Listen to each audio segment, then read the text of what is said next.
Hello, you're very welcome to the Al Jazeera headquarters here in Doha, Qatar, and to this YouTube live session. I know what some of you might be thinking, oh no, it's another one of those live sessions where one journalist talks to another one.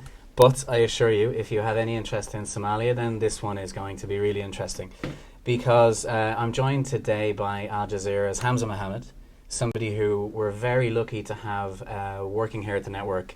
He is a journalist who travels very frequently to Somalia, one of the very few journalists working for an international organisation who does that. He covers many issues, from the ongoing conflict to politics to culture to business. You can check out all of his work on aljazeera.com at Hamza's profile. He's recently been to Somalia. I believe 2 weeks ago, was it you came back? Yeah, end of last month was. End of last month, and at that time he gained exclusive access to an Al-Shabaab training camp.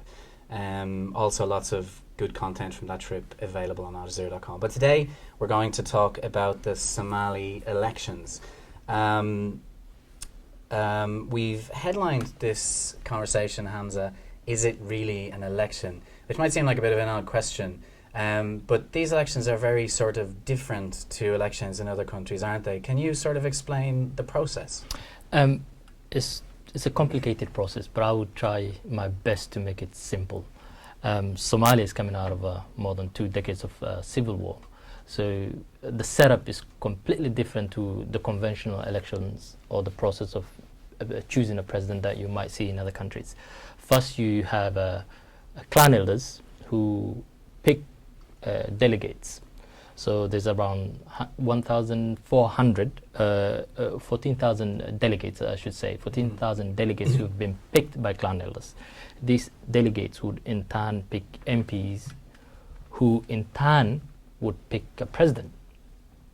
So okay. That's, you first have clan elders picking delegates, delegates would pick MPs, MPs would pick the president, and then the president in turn picks the prime minister, who picks the cabinet. So this is completely different, and the process, we are told, is to appease everyone. But what you might have at the end of it is someone who was not actually the favored person for regions representing, because this person was favored by, for example, delegates, or was favored by certain clan elders. I just wanted to say, as Hamza explains that very complicated process, that we want your questions. The whole purpose of having these YouTube Q&A sessions with our journalists is that it gives you a chance to engage with them and ask them questions. So please send the questions in. You can tweet us at AJ English, or you can engage in the live chat on the YouTube channel, or leave a comment on the YouTube channel. If I'm looking at my phone a lot, it's not because I'm not interested in what Hamza is saying, it's because I'm looking at your questions. So Hamza, some people have been asking, even before we started this chat, some people are saying that it's not fair, that this process is not fair, because not every Somali gets a vote. So who are those people who say that the process is not fair, and what's their argument? It's understandable, because 4 years ago, when the current president was picked through almost a similar process, the promise that was made to the Somali public was there would be one man, one vote come to 2016. This was done by the current government and was also done by the international community headed by the UN. So a lot of people, especially the public, are unhappy because they feel that they've been told a lie throughout these last 4 years. Until recently, they were still told that there will be elections come 2016.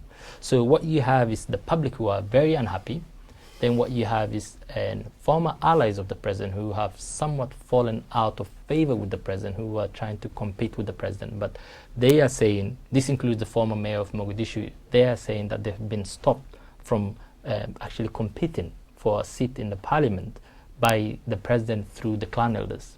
So there is the president, and then you also have the youth.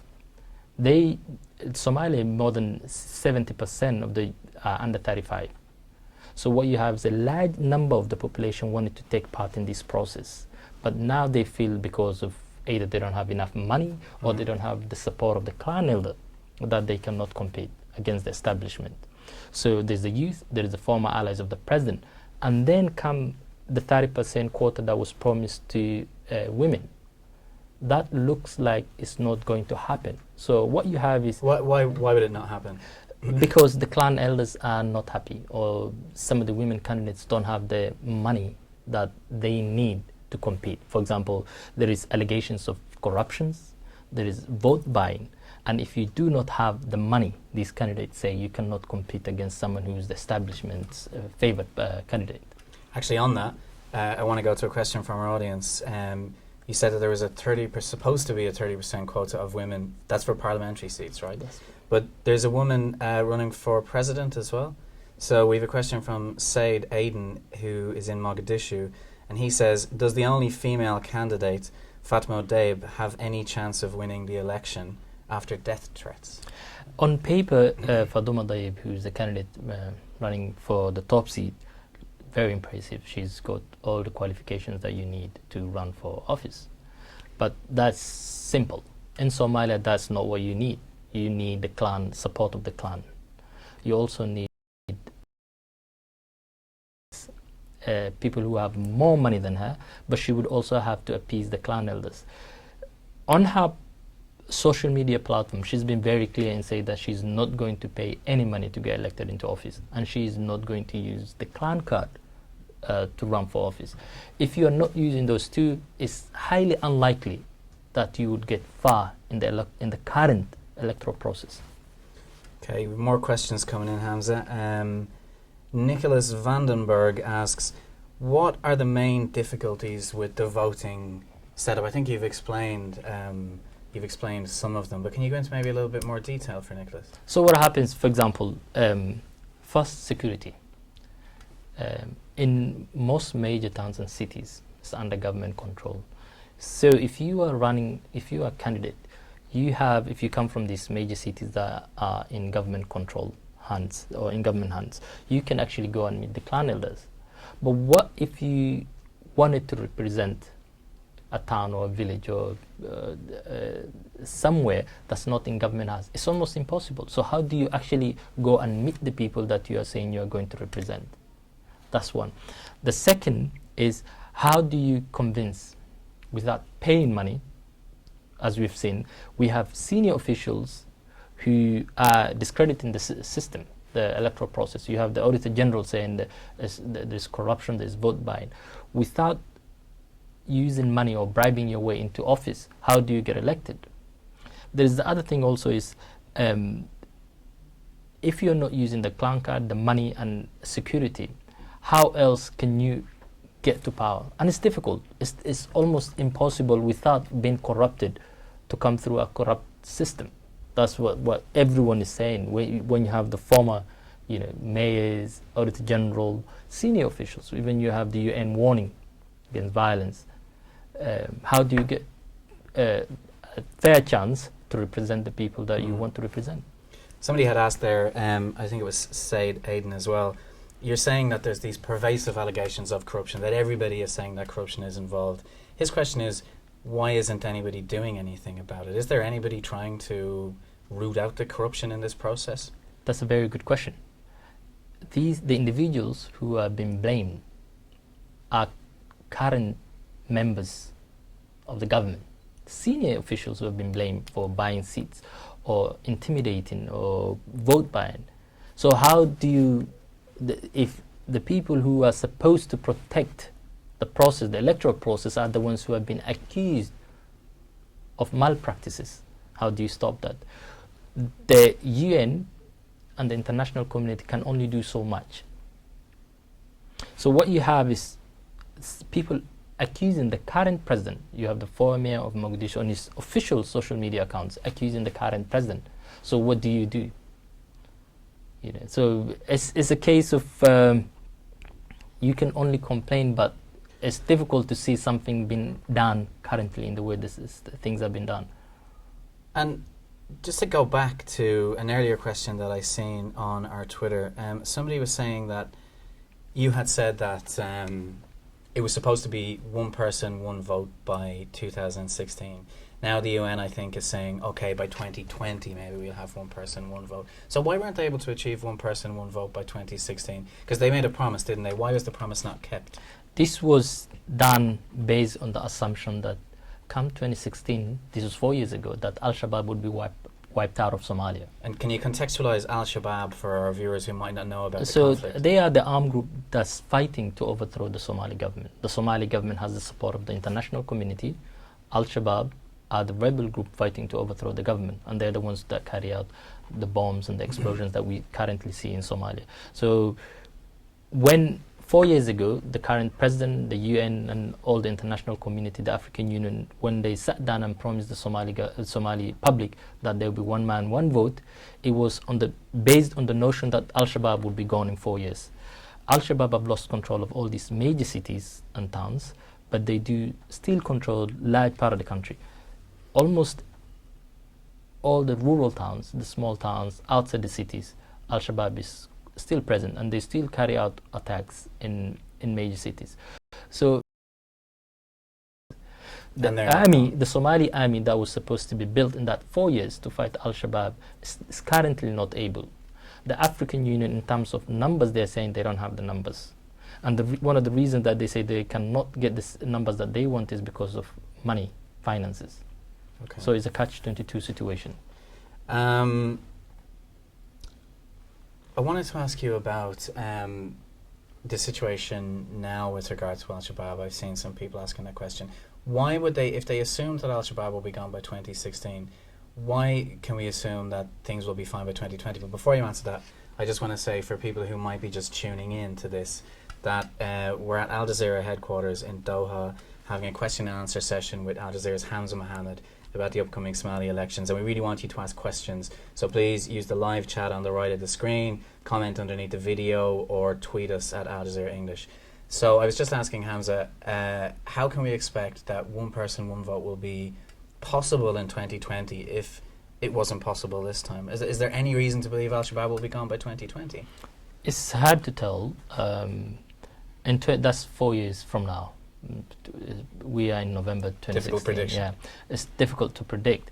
But the way the current system, I think the public wants a system that they see fairer than the one that is currently in place, the one that has been decided by few clan elders. So what the public would want more than one man, one vote is a system that they can trust, a system that they can believe in, a system that is not manipulated by money, either from business community or from outside.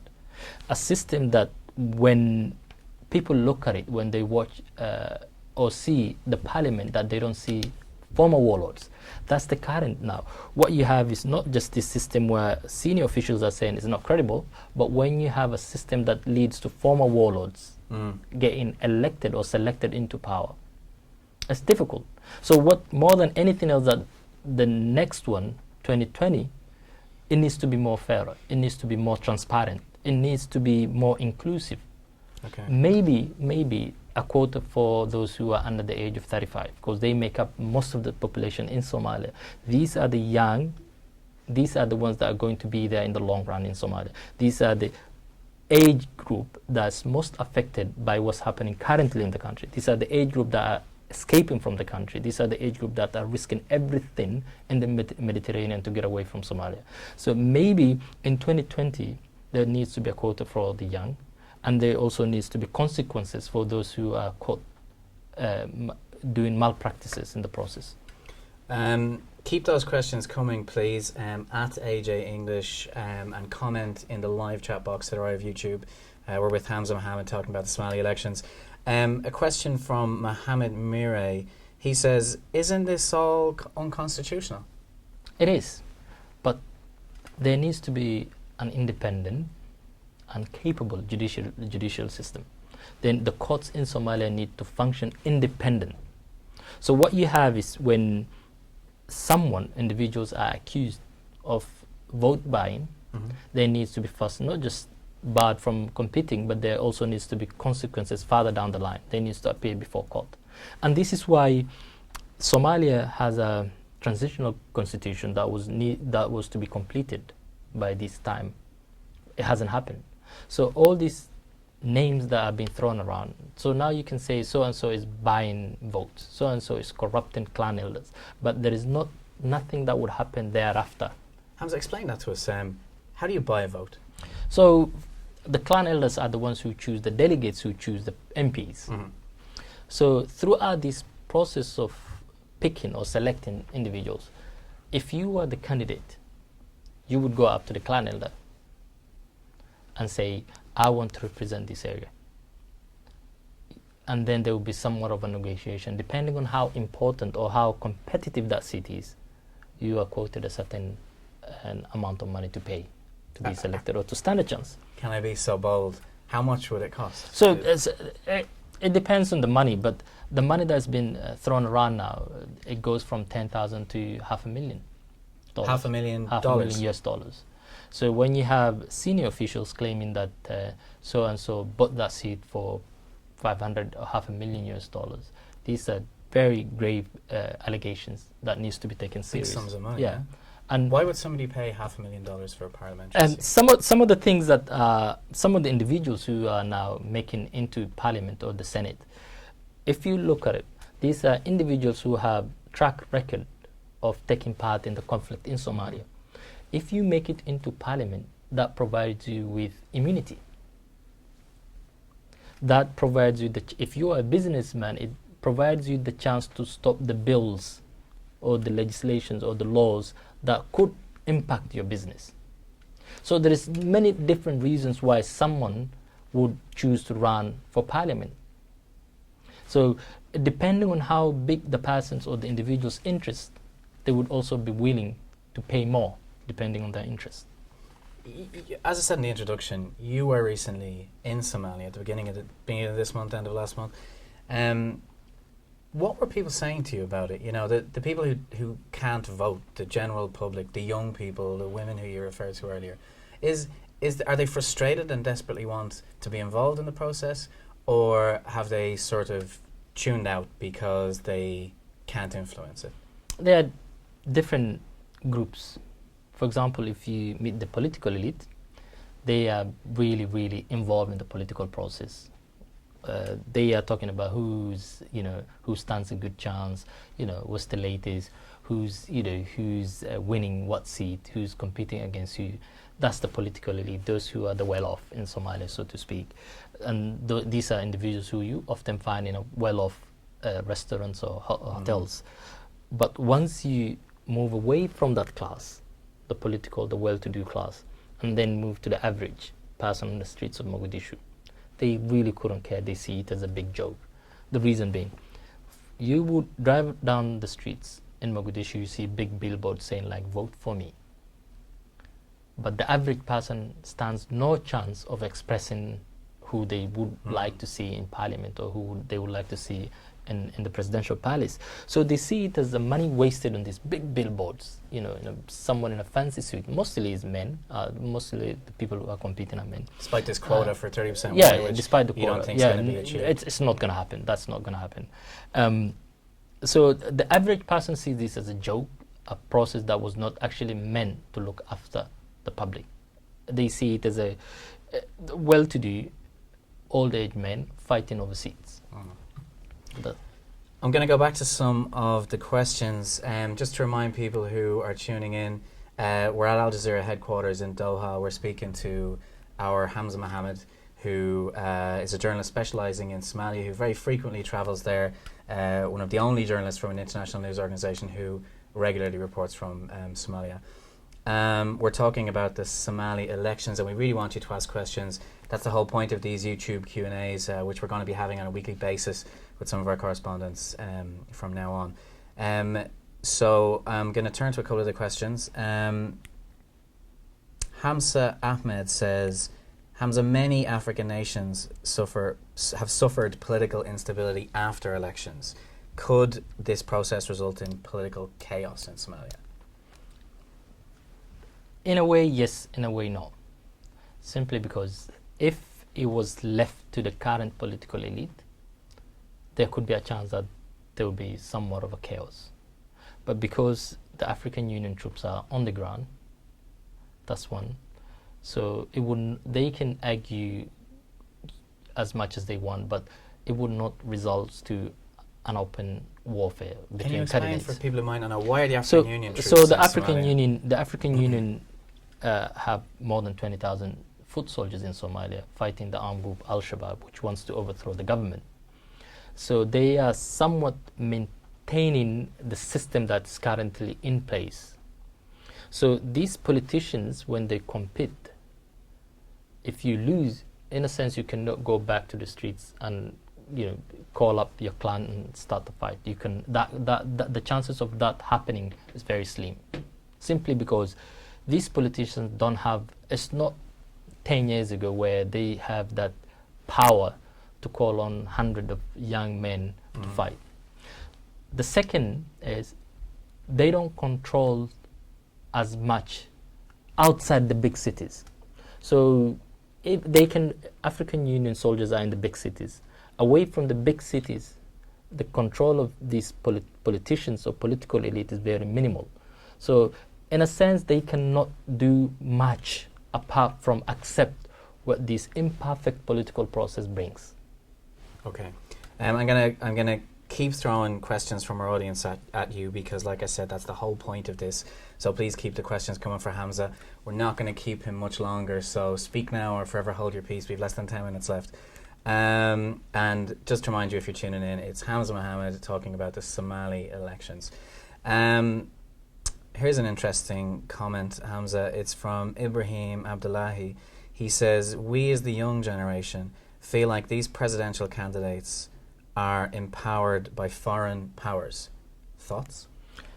I can see why a lot of young people in Somalia would feel that, because first, most of the current cabinet members are foreign nationals too. They dual nationals, I should say, dual nationals. So if you are somebody who spent the last 25, 26 years in Somalia, witnessed the civil war up close, maybe lost family members.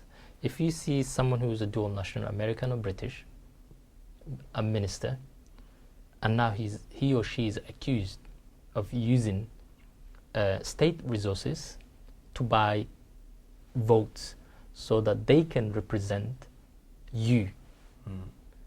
It's a very tough one for anyone to accept, especially the youth that make up the majority of the population in Somalia. So it's understandable what the youth are feeling. And there needs to be somewhat of an outlet for that frustration. And this is what whoever comes to power, they would have to address. For example, when you look at the cabinet, there's only so much access that they have to the public, either for security reasons or whatever. The young are unemployed, they risk everything, and they've spent all their years throughout that civil war. So there is so much frustration with the current system. Many of those people have only ever known war in Somalia. Exactly. So if you are now, the war started in 1991, full out war. You are about 25, 26 years. You are at the voting age. You want full democracy in Somalia, or at least where the government controls. But then you are told a warlord, a former warlord, who you know very well, was one of the reasons why you were displaced, was one of the reasons maybe you lost close family members or relatives, is now going to represent you. And this is the system that's going to be in place for the next 4 years. There is only so much that this youth would accept. And this is where the international community, when I say international community, I mean the UN or the African Union, need to step in, or maybe bar some of these individuals who have track record of taking part in the civil war, or those individuals who have now clearly, because of their financial backing, can manipulate the system.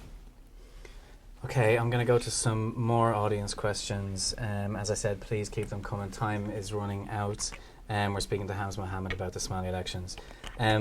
Coming off that question about how the young generation think that the presidential candidates are empowered by foreign powers, somebody else called Omar Osman asks, is it true that foreign governments invested in presidential and parliamentary candidates to represent their own interests in Somalia? So there's clearly a lot of Somalis here seem to believe that there's a lot of foreign interference in this process. That's been the case in the previous election too, where there was large sums of money, accusations that large sums of money came from outside the country. There were some allegations that it came from Gulf countries. There were some allegations that some of the money came from neighboring countries. So because of the location, the geolocation of where the country is at, whoever controls Somalia or whoever has an ally leading that country would have support in one of the most strategic countries in the world, just because of where Somalia is. So I think the tell us public... again, why is Somalia so strategic for people who might not realise? If you look at the map, Somalia is the Horn of Africa, and large amount of world trade goes through the Somali Sea. So if you control Somalia, or you have an ally in place in Somalia, you would have access to one of the most strategic pathways, sea pathways in the world.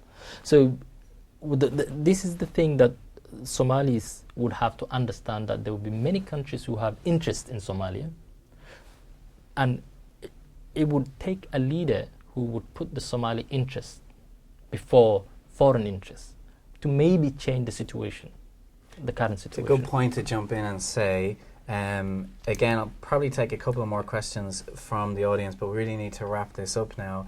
So big picture, Hamza, you said it would take a leader who, etc. So who are the top candidates? I mean, who's likely to become the next Somali president? It's a tough one.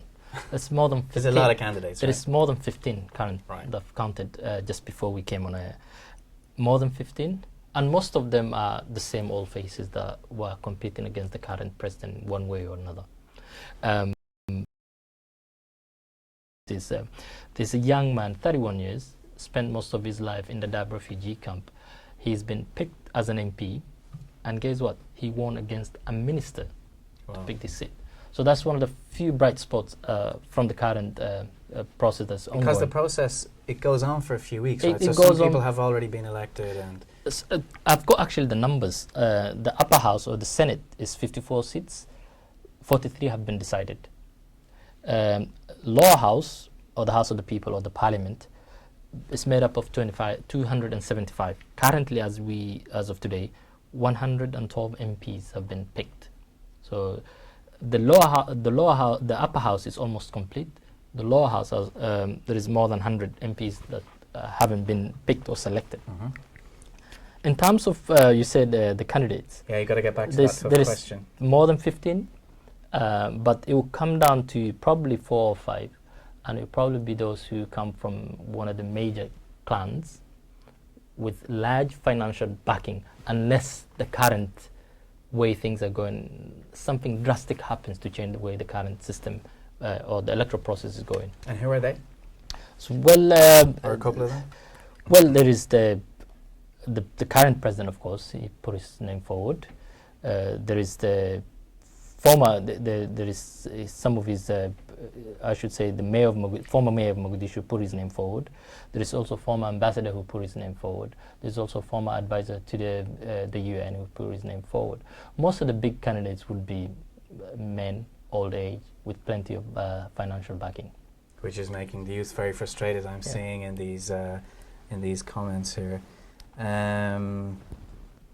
One last question, Hamza, before we let you go. Osman Yusuf has a very patrolling more areas, and what would that mean for the election potentially? I mean, it obviously it means that there's less chance of holding an election, right? It would mean nothing to the current way things are going. I'll tell you the reason why. Ethiopian troops have pulled out of, at least since the start of this year, at least 10 towns that I've counted, 4 in the last 5 weeks. And all these towns have fallen into the hands of Al-Shabaab. But these are not the major cities where this selection or election was taking place anyways. That in a sense is not going to affect the current system. There is different reasons. Al-Shabaab or some of the other reason. We've been in Somalia long. We've been paying from our own pocket, and in terms of Ethiopian troops pulling out, it's not going to change much in terms of the election. It would mean more territory for Al-Shabaab. It would mean more resources for Al-Shabaab, the more towns and cities and villages that falls back into their hands. Okay, Hamza, I think we're going to leave it there. Actually, there's a lot of questions coming in on YouTube and on Twitter, so we're very sorry for those of you who didn't have your questions asked to Hamza. Right? Yeah, so thank you for tuning in. I think it's been really interesting, Hamza. I just want to remind you that this YouTube Q&A, YouTube Q&As are going to be a regular feature on Al Jazeera's YouTube channel. Going to be. Hamza, I have one more question for you. You have a lot of content about Somalia on aljazeera.com. I said at the beginning of this broadcast, if there was one thing by Hamza Mohamed on aljazeera.com about Somalia that you would recommend people read or watch, what would it be? That's a tough one. There's a lot. That's a tough one. Two then. It would probably be one about the grave diggers. They used to have a very successful business during the Civil War, when through the open warfare that was going on in the big cities, a lot of people were losing their life, and they had more bodies to bury. But now, because of the returning peace, calm, they are running out of business. That's one of the stories that really touch me, especially That's when one of my favorite stories of yours. What's the headline on that story again, so people can Google it? It was, I think if you put Somali grave diggers, Hamza, yeah, Google Somali grave diggers Hamza Mohamed, you'll find it, and check, and then click his profile and check out all of his other content. Okay, thank you very much for tuning in, and we hope to see you next Monday for the next YouTube Q&A. Thanks, Hamza. Thank you.